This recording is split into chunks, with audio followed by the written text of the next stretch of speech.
Baik, pada kali ini kita akan membahas mengenai negosiasi. Apa sih negosiasi itu? Negosiasi merupakan proses tawar-menawar yang dilakukan oleh dua orang atau lebih yang disebut sebagai penjual dan pembeli untuk mencapai sebuah keputusan yang telah disepakati oleh kedua belah pihak. Dalam teks negosiasi terdapat struktur. Struktur teks negosiasi berguna untuk menunjukkan alur pada teks negosiasi sehingga teks dapat mudah dipahami. Struktur yang pertama yaitu orientasi. Orientasi merupakan tahap pengenalan topik pada pihak yang bersangkutan. Sedangkan yang kedua, pengajuan merupakan pernyataan pihak penjual yang mengajak pihak pembeli untuk menanggapi.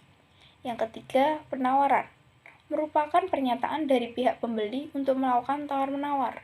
Sedangkan yang terakhir atau keempat yaitu kesepakatan, merupakan sebuah keputusan akhir dari pihak penjual dan pihak pembeli berdasarkan hasil tawar-menawar yang telah disepakati oleh kedua belah pihak.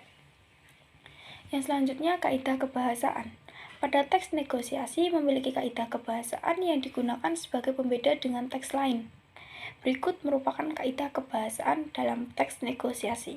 Yang pertama, bahasa persuasif. Bahasa yang digunakan dalam teks negosiasi yaitu bersifat mengajak atau membujuk. Yang kedua, kalimat deklaratif. Sebuah kalimat yang disampaikan dalam bentuk isi pernyataan yang memiliki fungsi untuk memberikan informasi mengenai suatu hal. Yang selanjutnya, kesantunan bahasa. Bahasa yang santun digunakan antara kedua belah pihak, yaitu penjual dan pembeli, sehingga terjadi komunikasi antara penjual dan pembeli yang baik untuk mencapai proses negosiasi.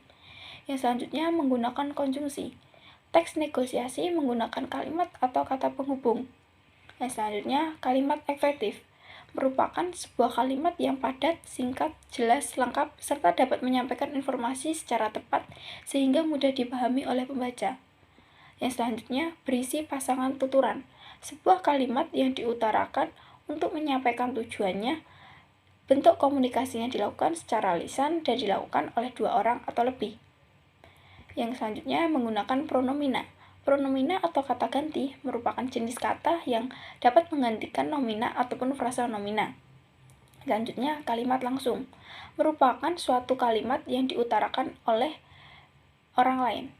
Dalam teks negosiasi terdapat mengonstruksi teks negosiasi. Langkah-langkah menulis teks negosiasi yang pertama yaitu menentukan ide pokok mengenai teks negosiasi yang akan dibuat. Yang kedua, menentukan tokoh. Yang ketiga, menentukan latar. Yang keempat, mencari sumber referensi mengenai topik teks negosiasi yang akan dibuat. Sedangkan yang terakhir, yaitu mengembangkan isi teks negosiasi berdasarkan struktur teks negosiasi. Yang selanjutnya, menyunting struktur dan kaidah kebahasaan teks negosiasi. Menyunting merupakan salah satu cara dalam menganalisis isi teks negosiasi dan kaidah kebahasaan dalam teks negosiasi sesuai dengan struktur isi dan kaidah kebahasaan pada teks negosiasi. Berikut merupakan penjelasan materi mengenai negosiasi. Ada kurangnya, saya mohon maaf. Terima kasih.